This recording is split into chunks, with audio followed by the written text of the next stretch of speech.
Tuhan, apa yang sudah kami naikkan di hadapan tahta-Mu Tuhan, setiap pujian, setiap penyembahan, setiap deklarasi iman kami, biarlah semuanya boleh tepat dan berkenan di hati-Mu Tuhan. Tiba waktunya bagi setiap kami diperlengkapi sekali lagi Tuhan oleh firman-Mu. Biar firman-Mu yang akan menguatkan kami, akan melatih hidup kami untuk kami berlari lebih kuat dan lebih cepat lagi bersama dengan Engkau.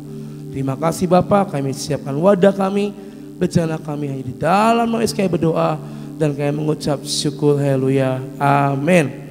Shalom, selamat pagi Bapak Ibu Saudara semuanya. Hari ini kita mau belajar tentang practice make perfect.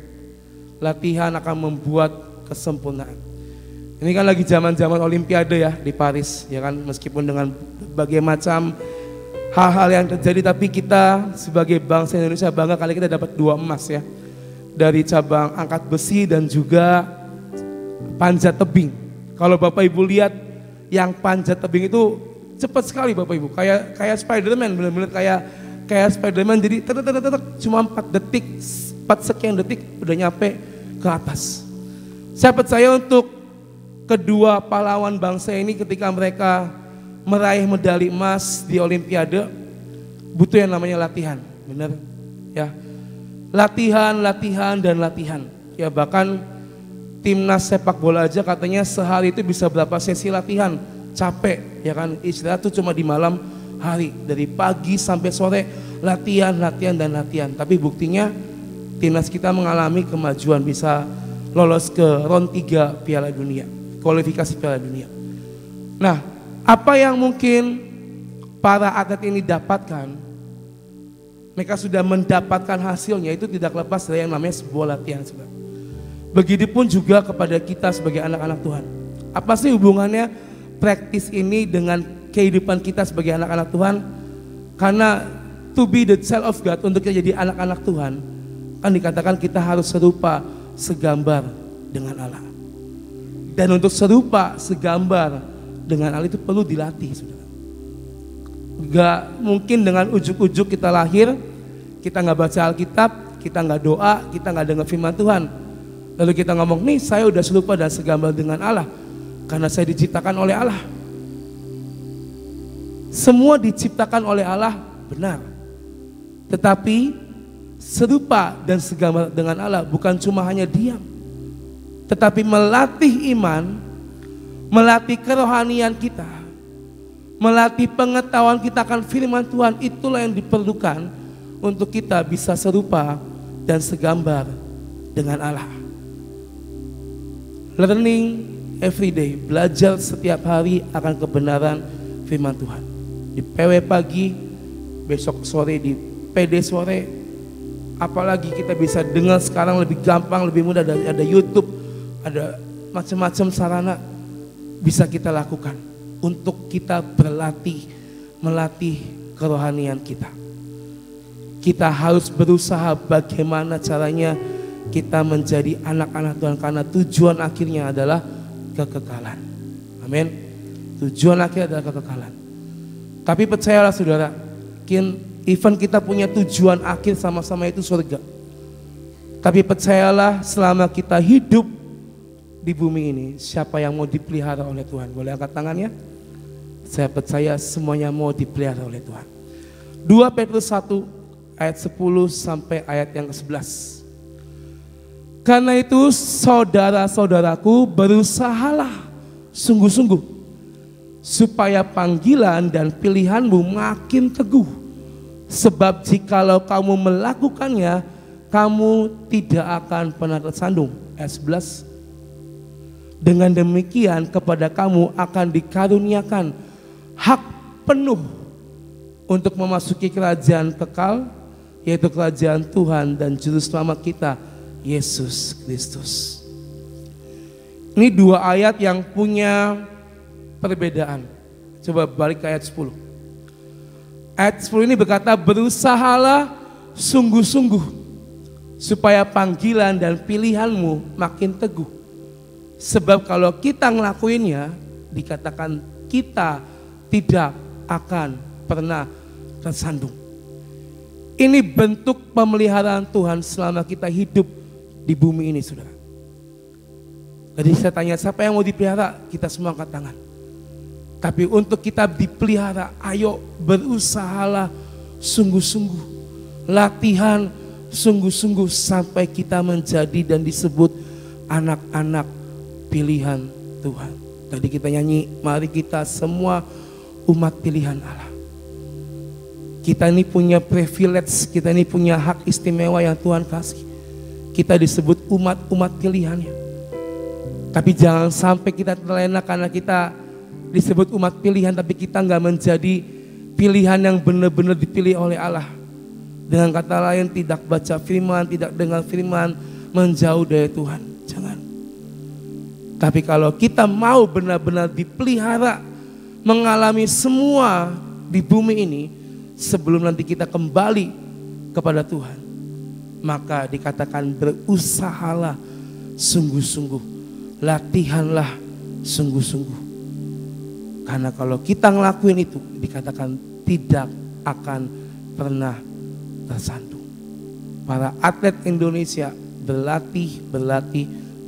Memang tidak semuanya mendapatkan medali emas. Tapi ada pengalaman yang mereka dapatkan. Begitu pula dengan hidup kita. Tuhan mengizinkan sesuatu terjadi, itulah pengalaman kerohanian kita bersama dengan Tuhan. Sejauh mana kita mau bersandar, bergantung, dan percaya.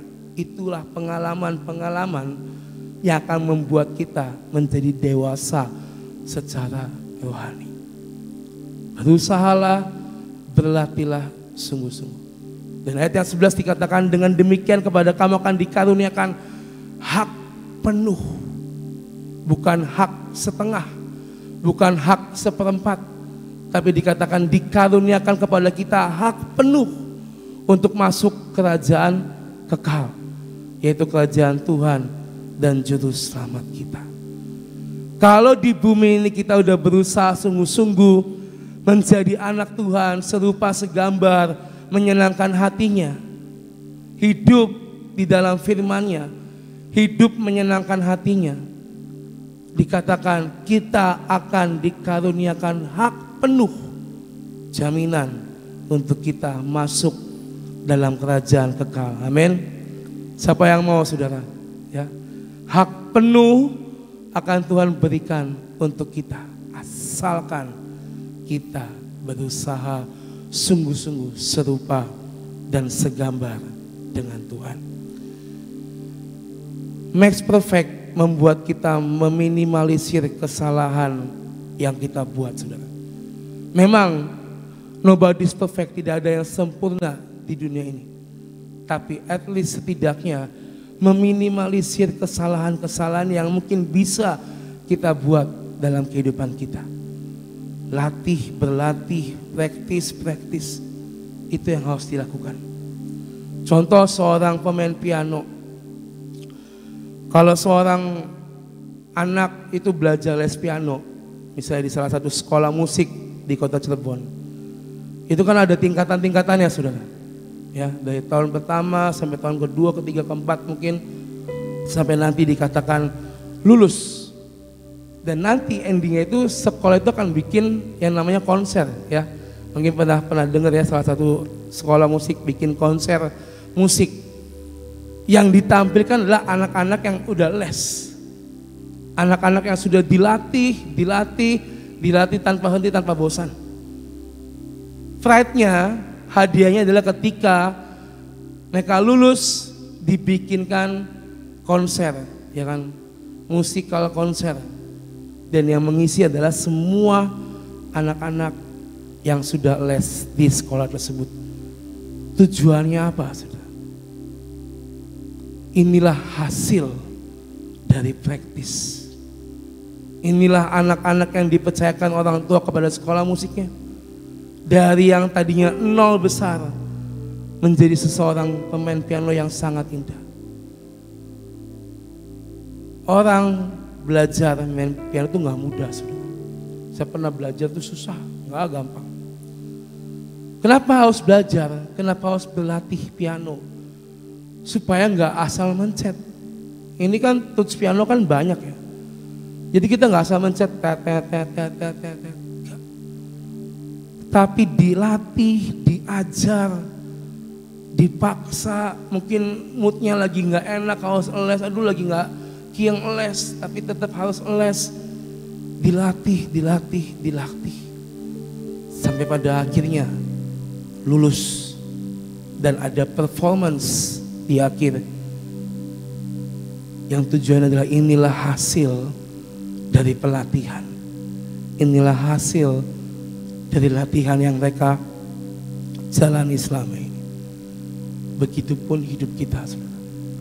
Kita berlatih firman Tuhan, dengar firman, melatih iman kita,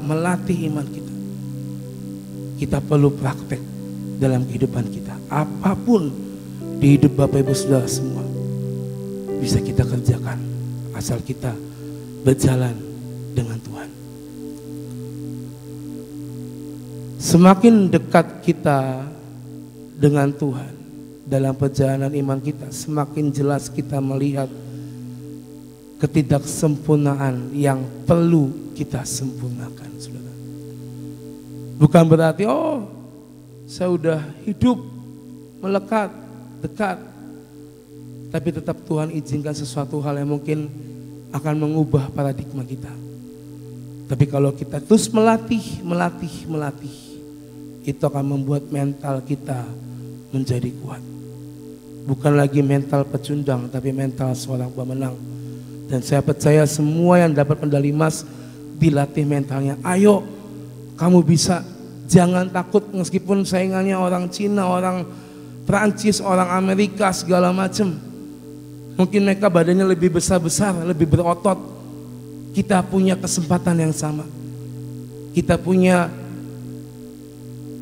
waktu yang sama untuk kita bisa meraih emas. Melatih mental supaya atlet kita ini tidak down.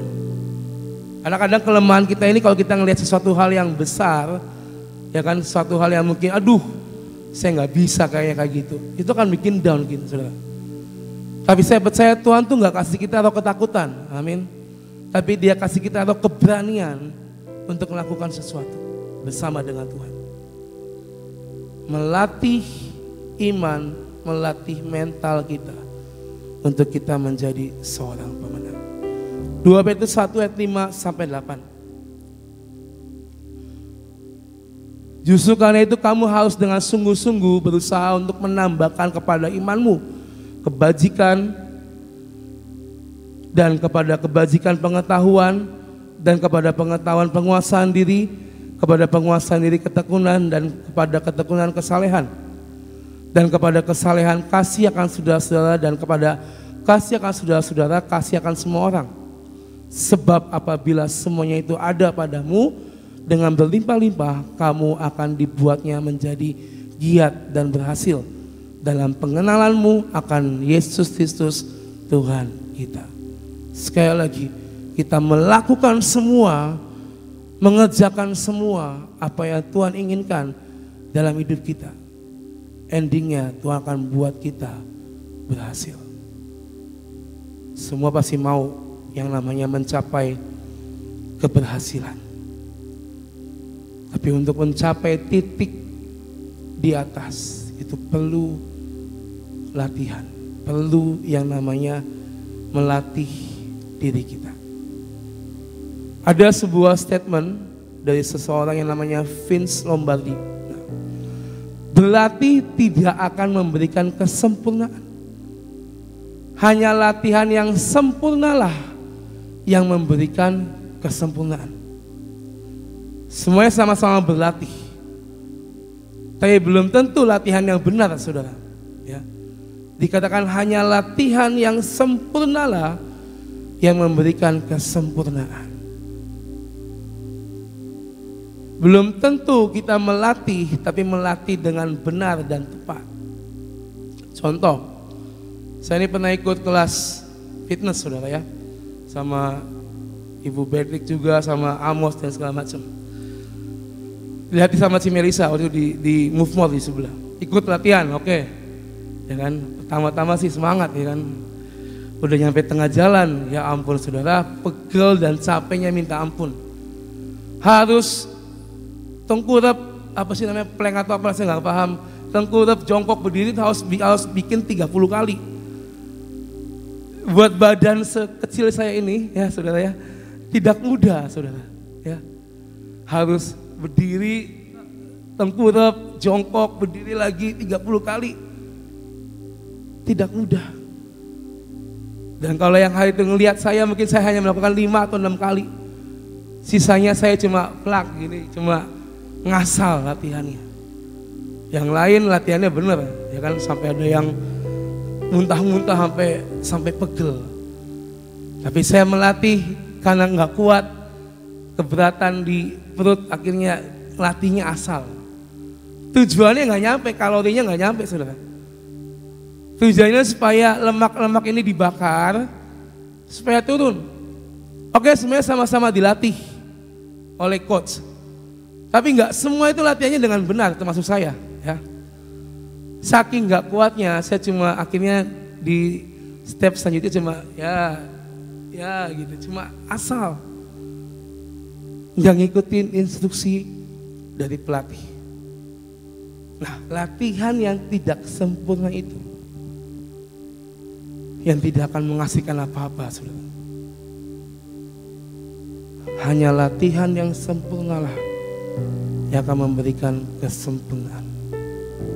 Latihan yang benar, melatih iman kita dengan benar, akan membawa kita kepada keberhasilan, saudara.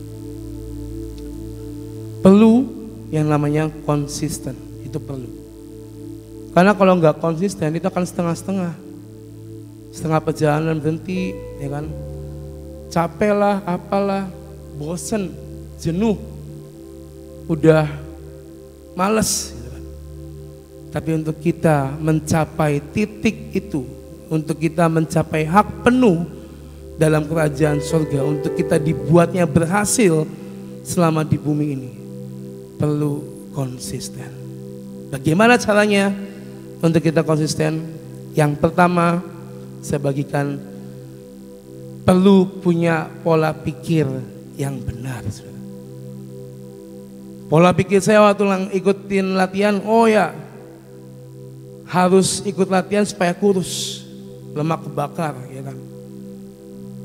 Tapi di tengah jalan karena saking capeknya, pola pikirnya berubah. Ya udahlah, yang penting asal datang, asal gerak gitu kan. Udah lupa pada pola pikir yang pertama. Pola pikirnya saya ikut latihan supaya saya bisa membakar lemak-lemak saya. Tapi di tengah perjalanan karena capek, letih, itu mengubah pola pikir. Sama seperti kehidupan kerohanian kita. Kita punya pola pikir bahwa kita akan diberkati, kita akan dapat hak penuh atas kerajaan surga. Itu pola pikir kita di awal. Tapi di tengah perjalanan iman kita, ketika kita kesandung, kita mungkin capek, letih, jenuh, lelah dengan semua pelayanan, itu akan mengubah pola pikir kita di awal dengan Tuhan. Kita mau buka dari Filipi 2 ayat 1 sampai 5. Jadi karena dalam Kristus ada nasihat, ada penghiburan kasih, ada persekutuan roh, ada kasih mesra dan belas kasihan. Karena itu sempurnakanlah sukacitaku, dengan ini hendaklah kamu satu sepikir dalam satu kasih, satu jiwa, satu tujuan. Dengan tidak mencari kepentingan sendiri atau puji-pujian yang sia-sia. Sebaliknya hendaklah dengan rendah hati yang seorang menganggap yang lain lebih utama daripada dirinya sendiri. Dan janganlah tiap-tiap orang hanya memperhatikan kepentingannya sendiri, tetapi kepentingan orang lain juga. Hendaklah kamu dalam hidupmu bersama-sama menaruh pikiran dan perasaan yang terdapat juga dalam Kristus Yesus. Dengan kata lain, kita harus sehati sepikir dengan Kristus. Tuhan mengajarkan tentang kasih, maka berbuatlah kasih. Tuhan mengajarkan janganlah kamu menjadi egois, tapi belajarlah membantu orang lain. Lakukanlah. Karena kalau kita melakukan itu, apa yang menjadi pikiran Tuhan ada juga dalam pikiran kita. Dan kalau kita sepikir dengan Kristus, maka itu yang akan membuat kita konsisten dalam kehidupan kita. Konsisten hidup di dalam Tuhan, konsisten istilahnya belajar, berlatih iman kita, konsisten. Meskipun ada badai, meskipun ada batu kerikil yang mengganggu, itu gak akan mengubah pola pikir kita. Karena pola pikir kita adalah kita akan mendapatkan at the end hak penuh kerajaan surga dan dipelihara Tuhan selama di bumi ini. Untuk konsisten, yang pertama, pikiran kita harus benar, saudara. Sepikir dengan Tuhan. Lalu yang kedua, ada yang namanya make a plan, membuat rencana. Kita percaya bahwa kita punya planning dalam hidup setiap kita. Amin. Amsal 6 ayat 1-3, ini yang terjemahan bahasa sehari-hari, berkata, manusia boleh membuat rencana, tidak salah ya. Saya, Bapak Ibu Saudara semuanya boleh membuat rencana. Tapi Allah yang memberi keputusan. Setiap perbuatan orang mungkin baik dalam pandangannya sendiri, tapi Tuhanlah yang menilai maksud hatinya. Percayakanlah kepada Tuhan semua rencanamu, maka kau akan berhasil melaksanakannya. Untuk kita bisa konsisten, maka serahkanlah semua planning kita kepada Tuhan. Apa yang menjadi rencana kita, kita serahkan ke Tuhan. Dengan kata lain, hidup berserah sama Tuhan. Semua rencana kita doakan dan izinkan Tuhan yang bertindak dalam hidup kita. Bukan kehendak kita, tapi kehendak Tuhan yang jadi atas setiap kita. Dikatakan ayat 3, percayakanlah kepada Tuhan semua rencanamu, maka kau akan berhasil melaksanakannya. Kita mungkin punya dream, punya rencana, rancangan 1, 2, 3 tahun ke depan akan seperti apa. Bawa itu ke hadapan Tuhan, saudara. Karena kalau kita menyertakan Tuhan, kita menyerahkan dan berserah sama Tuhan, dan Tuhan membuat kita berhasil melaksanakannya, maka hidup kita ini akan terus naik dan tidak menjadi turun. Konsistensi. Your plan, berikan, serahkan ke Tuhan. Yang ketiga, ini yang terakhir, saudara. Ini yang paling penting. Untuk kita bisa konsisten, untuk kita terus berlatih iman kita, kita harus memilih the perfect coach, pelatih yang sempurna, yaitu siapa? Yesus Kristus Tuhan. Ibrani 12 ayat 2 berkata, marilah kita melakukannya dengan mata yang tertuju kepada Yesus yang memimpin kita dalam iman, yang membawa iman kita itu kepada kesempurnaan, yang dengan mengabaikan kehinaan tekun memikul salib, ganti sukacita yang disediakan bagi Dia yang sekarang duduk di sebelah kanan tata Allah. Marilah kita melakukannya dengan mata yang tertuju pada Tuhan. Dia Tuhan yang memimpin kita dalam iman dan yang membawa iman kita kepada kesempurnaan. Dengan kata lain, kita harus tetap memilih Tuhan di atas segalanya. Sekali Yesus, selamanya Yesus. Tidak ada yang bisa menggantikannya. Apa yang dunia tawarkan, dalam keadaan kepepet, ditawari jalan pintas yang mungkin seakan-akan, wah ini jalan keluar nih, kalau saya ambil semua beres. Tapi belum tentu itu yang Tuhan mau. Tapi percayalah, kalau kita memilih Tuhan, Yesus memimpin kita dan melatih kita, maka Tuhan akan membuat kita berhasil di tangannya. Hari ini, saudara, Tuhan tuh gak pernah membuat kita gagal. Amin. Dia akan membuat kita berhasil di waktu yang tepat. Jangan pernah bilang, Tuhan tuh gak sayang sama aku, Tuhan gak dengar doaku. Mungkin kayak seakan-akan kita berpikir seperti itu. Itu tuh pola pikir yang benar tuh harus ada dalam pikiran kita. Jangan sampai pikiran-pikiran yang kayak gitu tuh mengganggu pikiran kita, saudara. Tapi percayalah, ketika kita menjadikan Tuhan pelatih dalam hidup kita, Dia akan melatih, membawa kita kepada level yang lebih lagi. Kita cukup berserah, menyerahkan semua kepada Tuhan, maka Tuhan akan membawa kita kepada level demi level bersama dengan Tuhan. Kemenangan jadi bagian dalam hidup kita.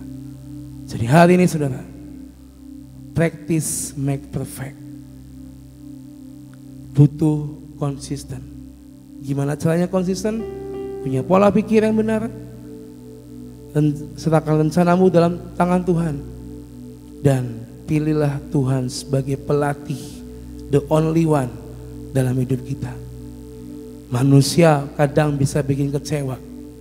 Even itu adalah seorang pelatih atlet, kadang bisa bikin kecewa atletnya. Mungkin gak cocok sama planningnya, berargumen tentang taktik mungkin. Tetapi ketika Tuhan yang lead kita, yang memimpin kita, percayalah Tuhan akan membawa kita kepada keberhasilan dan kemenangan. Amin, saudara. Hak penuh kerajaan surga dan Tuhan memelihara kita di bumi, itulah yang akan kita terima kalau kita terus melatih dan konsisten di dalam Tuhan. Amin. Tuhan berkati kita semua pada pagi ini. Saudara, berlatih itu mudah, tapi konsisten itu yang susah. Betul nggak?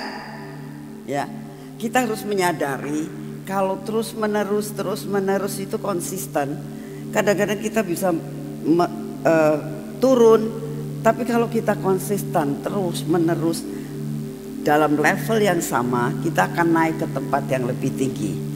Jadi kita harus belajar benar-benar di dalam membaca firman Tuhan, konsisten dalam membaca firman Tuhan.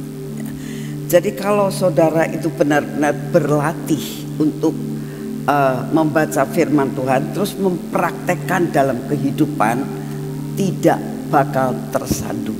Percayalah ya. Kalau kita benar-benar konsisten di dalam kita membaca firman Tuhan, tidak bakal tersandung ya. Seorang yang tadi dikatakan angkat besi, saya yakin pertama kali dia bisa 350 kilo itu mulainya masih dari sekilo. Dari sekilo, 2 kilo, 3 kilo, 4 kilo, kan begitu. Gak mungkin orang yang tidak pernah berlatih bisa mengangkat 350 kilo. Jadi sedangkan kalau tidak salah, kemarin saya dengar dari Sofi itu berat badannya dia cuma berapa gitu. Orang berat badan segitu bisa mengangkat lebih daripada berkali-kali daripada berat badannya. Itu kalau tidak berlatih dengan sungguh-sungguh gak mungkin ya. Jadi kita juga begitu saudara. Pertama kali mungkin saudara baca ya untuk anak kecil 1 pasal, lalu 2 pasal, 3 pasal, 10 pasal, 20 pasal. Itu bisa terus menerus, dan kalau saudara bisa konsisten, itulah yang dinamakan masuk di dalam mendapatkan hak penuh, dikatakan untuk masuk dalam kerajaan surga. Dan yang paling penting di dalam dunia, saudara dan saya tidak akan pernah tersandung. Amin. Yuk kita berdoa. Terima kasih Tuhan untuk firman-Mu. Terima kasih buat hari ini, hari pertama daripada minggu ini. Kami boleh ada di tempat ini Tuhan, dan kami boleh menyembah Engkau, memuji nama-Mu secara 1 jam untuk membersihkan atmosfer hidup kami Tuhan. Yang terutama kami mau membersihkan kehidupan kami, dan yang kedua membersihkan atmosfer di sekitar kami, membersihkan atmosfer udara di kota kami, membersihkan atmosfer udara di seluruh dunia ini Tuhan. Karena ujian dan penyembahan ini akan naik di hadapan-Mu. Terima kasih Bapa untuk semua dan semuanya yang Engkau sudah berikan dalam hidup kami. Terima kasih kami memasuki akan hari pertama dari minggu ini. Terima kasih untuk kasih setiamu. Terima kasih untuk semuanya Bapa. Terima kasih buat kekuatan yang Kau berikan buat kami, kesehatan yang Kau berikan buat kami, udara yang baik yang Kau berikan buat kami, firman yang setiap kali Kau berikan. Terima kasih untuk semua dan semuanya ini. Bapak, saat ini kami tetap mau berdoa buat setiap kami yang hari-hari ini masuk di dalam doa puasa Tuhan, yang berdoa puasa berantai. Beri kekuatan, beri kemampuan, beri konsisten di dalam mereka melakukan sampai akhir daripada semuanya ini, untuk membangun tembok-tembok yang runtuh, untuk membangun tembok-tembok yang berlubang. Bapa, kami sungguh merindukan semua yang masih berlubang dalam hidup kami, karakter-karakter kami, semua perbuatan-perbuatan kami yang tidak berkenan di hati-Mu. Tuhan, kami mau bertobat, kami mau benar-benar berdoa kepadamu. Tambal semua Tuhan, tambal perkara-perkara yang tidak baik dalam hidup kami, supaya kami benar di hadapan-Mu. Terima kasih untuk kasih setiamu yang tidak pernah berubah. Bapak, kami sungguh mengucap syukur untuk kasih setiamu yang tidak pernah berubah. Hari ini ya Tuhan, kami tetap mau berdoa. Biarlah Engkau buat kami Tuhan hari ini merapatkan diri, unity, untuk berdoa, untuk menutup tembok yang lubang yang ada pada diri kami, yang ada pada kota kami, dan untuk bangsa ini. Tetap kami berdoa, biarlah ada keamanan Tuhan, baik ada di Jakarta maupun di IKN. Kami minta di dalam nama-Mu semua rencana 17 Agustus ini dapat berjalan seperti yang Engkau mau. Kami percaya Tuhan, anugerah-Mu besar buat kami. Segala pujian, hormat, syukur kami naikkan di hadapan-Mu. Terima kasih untuk semua rencana-Mu yang mulia atas bangsa dan negara kami. Terima kasih untuk kasih setiamu Bapak. Kami juga berdoa pada saat ini, buat kami unity, buat kami sederap, buat kami selangkah bersama dengan Engkau Tuhan, untuk merencanakan semua rencana-Mu atas pemulihan Pondok Daud dalam kehidupan kami, supaya benar-benar penyembahan dan pujian kami tambah hari tambah berkenan di hati-Mu. Benar-benar Tuhan, kami menyembah dengan pengertian yang sungguh-sungguh di hadapan-Mu Tuhan, sehingga apa yang Kau rencanakan menjadi kenyataan. Terutama buat kota ini menjadi kota penutup. Hujan awal, hujan akhir akan Kau curahkan di kota ini. Bahkan Kau curahkan di seluruh Indonesia, bahkan Kau curahkan untuk seluruh 5 benua. Kami percaya Tuhan bahwa perkara yang ajaib Engkau lakukan seperti yang Engkau mau, sehingga tempat ini ada sesuatu yang spektakuler, di mana kami dapat melihat dengan kasat mata kami. Di tempat ini banyak mukjizat terjadi, pemulihan terjadi, pertobatan terjadi Tuhan, kesembuhan terjadi Tuhan, berkat berkelimpahan terjadi di tempat ini. Kami percaya Tuhan bahwa Engkau akan membuka ladang-ladang baru buat kami semuanya. Sampai di tempat ini tidak ada kemiskinan lagi. Di tempat ini Tuhan, Engkau mencurahkan berkat yang berkelimpahan, karena ada perjanjian garam, di mana air hidup yang daripadamu akan mengalir di tempat ini. Di mana aliran air itu ada, di situ ada kehidupan. Kami percaya Tuhan, ini terjadi dan terjadi. Dan pada saat ini juga kami datang di hadapan-Mu, buat kami unity di dalam berdoa, unity di dalam pelayanan, unity dalam satu visi, karena kami tahu itu yang Kau inginkan dalam hidup kami. Terima kasih untuk semua dan semuanya ini. Kami percaya Kau mendengar doa kami, di dalam nama Tuhan Yesus. Mari kita masuk dalam pengurapan.